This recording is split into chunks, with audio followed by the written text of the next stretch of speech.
ధన్యవాదాలు.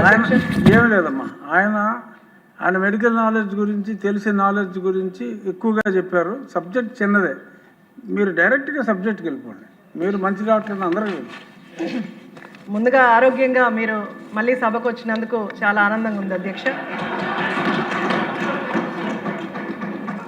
అలాగే ఈరోజు ఆరోగ్యం మరియు కుటుంబ సంక్షేమ డిమాండ్స్పై మాట్లాడే అవకాశాన్ని నాకు కల్పించినందుకు ముందుగా మీకు ధన్యవాదాలు తెలియజేస్తున్నాను అధ్యక్ష. మన ముఖ్యమంత్రి వర్యులు శ్రీ నారా చంద్రబాబు నాయుడు గారు ఆరోగ్యం మీద ప్రత్యేక దృష్టి పెట్టిన విషయం మనందరికీ తెలిసిన విషయమే.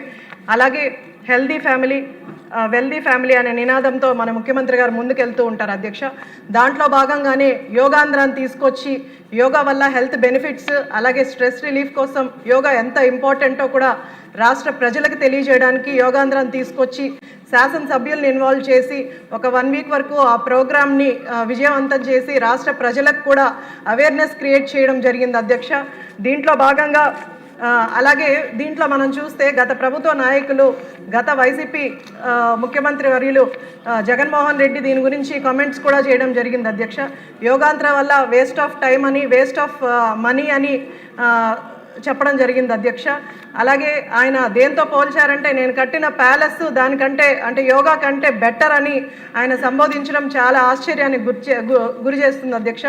ఎందుకంటే మనం ఉన్న స్ట్రెస్ఫుల్ లైఫ్లో ప్రతి ఒక్కరికి, చిన్న ఉద్యోగం నుంచి పై ఉద్యోగం వరకు కూడా ప్రతి ఒక్కరికి మన లైఫ్ స్టైల్లో స్ట్రెస్, ఫిజికల్ స్ట్రెస్ అలాగే మెంటల్ స్ట్రెస్ ఎక్కువగా ఉంటుంది అధ్యక్ష.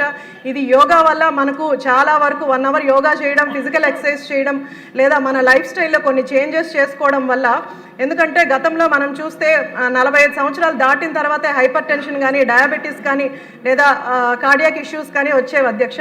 కానీ ఇప్పుడు 30 ఇయర్స్ వచ్చేస్తేనే హైపర్ టెన్షన్స్ అన్నీ వస్తున్నాయి అధ్యక్ష. కానీ ఇలాంటి మన లైఫ్ స్టైల్ చేంజెస్ చేసుకోగలిగితే మనకు హెల్త్ బెనిఫిట్స్ ఎక్కువగా ఉంటాయి, ఇలాంటివన్నీ రాకుండా ఉంటాయి అధ్యక్ష. అలాగే అధ్యక్ష, ఆరోగ్యవంతమైన సమాజమే